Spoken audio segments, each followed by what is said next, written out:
अब सॉल्व होंगे सारे फिजिक्स, केमिस्ट्री, मैथ और बायोलॉजी के क्वेश्चंस। बस जुड़ जाएं सुनीता देवी एकेडमी के साथ by subscribing this educational channel.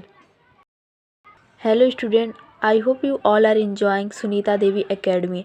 आज हम डिस्कस करेंगे class 10th subject health care का unit 1 hospital structure and function का session 5 understanding the qualities of general duty assistant या पेशेंट केयर असिस्टेंट।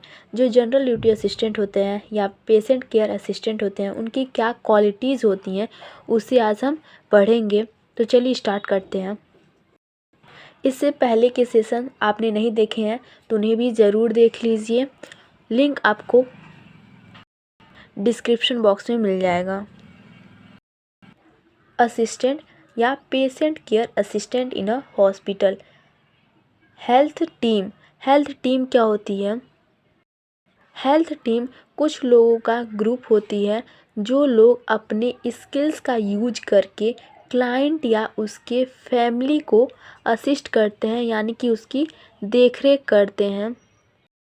किसी भी हेल्थ टीम में physician, nurses, dietitian, physiotherapist, occupational therapist, paramedical technologist, pharmacist, social worker involve होते हैं। अब हम देखेंगे कि जीडीए के पास यानी कि जो जनरल ड्यूटी असिस्टेंट है उसके पास कौन सी क्वालिटीज़ होनी चाहिए ताकि वो अपनी सर्विस को अच्छे तरीके से डिलीवर कर पाए, यानी अपनी सर्विस को अच्छे से लोगों तक पहुंचा सके। तो जो जीडीए होता है, GDA must be loyal.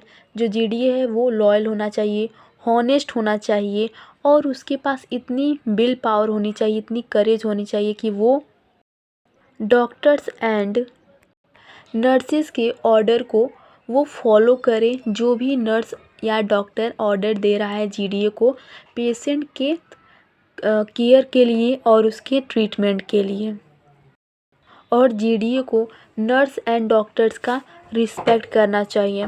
Second quality है जीडीए की, जीडीए को नर्स की रिस्पेक्ट करनी चाहिए और नर्स के काम में पूरा कोऑपरेशन करना चाहिए जीडीए को, और जो भी प्रॉब्लम्स एक्सपीरियंस की जाती हैं जीडीए के थ्रू उनके काम में वो नर्स के थ्रू सॉल्व होनी चाहिए। और जो नर्सिंग सुपरिटेंडेंट होते हैं उनके पास पूरा कंट्रोल और रिस्पॉन्सिबिलिटी होता है नर्स और जीडीए का, यानी जनरल ड्यूटी असिस्टेंट का। थर्ड क्वालिटी है जीडीए का, कोई भी जीडीए अगर सीनियर है किसी जीडीए से, भले ही वो एक दिन का ही सीनियर क्यों ना हो, लेकिन जीडीए को अपने सीनियर का रिस्पेक्ट करना चाहिए, भले ही वो सीनियर एक दिन का ही क्यों ना हो। यानी कि कोई एक दिन पहले का सीनियर है उसे भी रिस्पेक्ट देना चाहिए जीडीए को, यानी जो जूनियर जीडीए है उसे रिस्पेक्ट देना चाहिए अपने सीनियर जीडीए को। फोर्थ क्वालिटी है, जो क्लाइंट होता है वो ज़्यादा इम्पॉर्टेंट पर्सन होता है हॉस्पिटल में, और क्लाइंट हॉस्पिटल में एक्सपीरियंस करता है, यानी नई नई चीज़ों को एक्सपीरियंस करता है और वो अनफेमिलियर होता है हॉस्पिटल के सराउंडिंग से। और हॉस्पिटल में हॉस्पिटलाइजेशन की वजह से, यानी कि क्लाइंट को जब हॉस्पिटल में भर्ती किया जाता है तो उस वजह से क्लाइंट उस हॉस्पिटल में नए इन्वायरमेंट को फेस करता है, अनफेमिलियर होता है उस हॉस्पिटल के सराउंडिंग से। इस वजह से क्या होता है, जो क्लाइंट है वो फेस करता है बहुत सारे फिज़िकल एंड फिजियोलॉजिकल प्रॉब्लम्स, क्योंकि वो जो हॉस्पिटल का सराउंडिंग है वो उस क्लाइंट के लिए पूरा नया होता है, अनफेमिलियर होता है। इस वजह से उस क्लाइंट को फिज़िकल और साइकोलॉजिकल प्रॉब्लम्स फेस करनी पड़ती हैं। इस केस में जो जीडीए है उसकी ये रिस्पॉन्सिबिलिटी है कि उस क्लाइंट को इस तरीके से ये फील करवाए कि वो, यानी जो हॉस्पिटल है उसे अपने घर जैसा लगे, कोई नया न लगे क्लाइंट को। जो जीडीए है उसे क्लाइंट की हेल्प करनी चाहिए ताकि जो क्लाइंट है वो अपने आप को एडजस्ट कर सके इस न्यू इन्वायरमेंट में और जल्दी से रीगेन कर पाए अपने हेल्थ को। क्लाइंट जो जीडीए है वो सिंपैथेटिक होना चाहिए और अंडरस्टैंड, ताकि वो क्लाइंट के प्रॉब्लम्स को अंडरस्टैंड कर सके, समझ सके। और जो भी हेल्थ केयर टीम केयर कर रही है, जो भी ट्रीटमेंट कर रही है क्लाइंट का, उसमें कॉन्फिडेंस क्रिएट करना चाहिए जीडीए को। और जो भी नर्स और क्लाइंट का रिलेशनशिप होता है उसे अच्छे से बनाने के लिए, यानी कि नर्स और क्लाइंट के बीच में गुड रिलेशनशिप बनाने के लिए जीडीए हेल्प करता है। और जीडीए के अंदर यह एक इम्पॉर्टेंट क्वालिटी होनी चाहिए कि वो जो क्लाइंट है उसके नाम से ही उसे बुलाए, उसे किसी बेड नंबर या डिजीज़ के नेम से न बुलाए। जो जीडीए है उसे प्लीजेंट होना चाहिए, चीयरफुल होना चाहिए और उस जीडीए के अंदर इतनी करेज हो कि वो क्लाइंट के साथ एक अच्छा रिलेशनशिप बिल्डअप कर सकें। लेकिन जीडीए को ये भी ध्यान रखना चाहिए कि वो उस क्लाइंट से कुछ ज़्यादा इनफॉर्मल ना हो,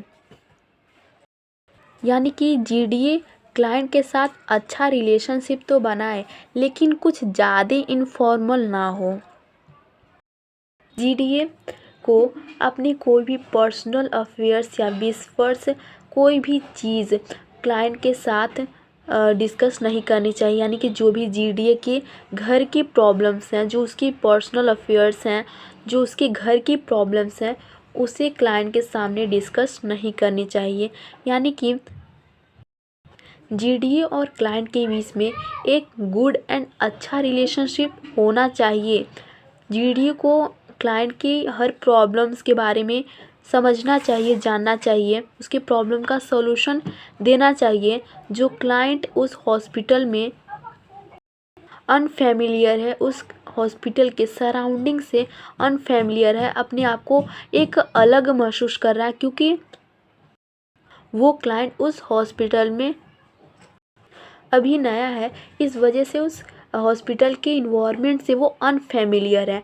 तो इस चीज़ में मतलब हॉस्पिटल में क्लाइंट इजी फील करे, फेमिलियर हो और अपने हेल्थ को अच्छे से रीगेन कर पाए, इस चीज़ में जीडीए को क्लाइंट की हेल्प करनी चाहिए, जिसके लिए जीडीए और क्लाइंट का रिलेशनशिप अच्छा होना चाहिए।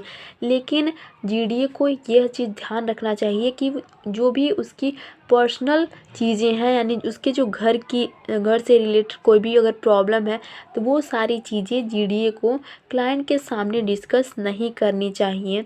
और जो जीडीए है उसे किसी भी तरीके से कास्ट या किसी और चीज़ का भेदभाव नहीं करना चाहिए। तो अब तक हमने देखा कि जो जीडीए होता है उसे क्या चीज़ें करनी चाहिए और क्या चीज़ें नहीं करनी चाहिए। अब इसके बाद से हम देखेंगे कि जो जनरल ड्यूटी असिस्टेंट है उसकी क्या क्वालिटीज़ हैं,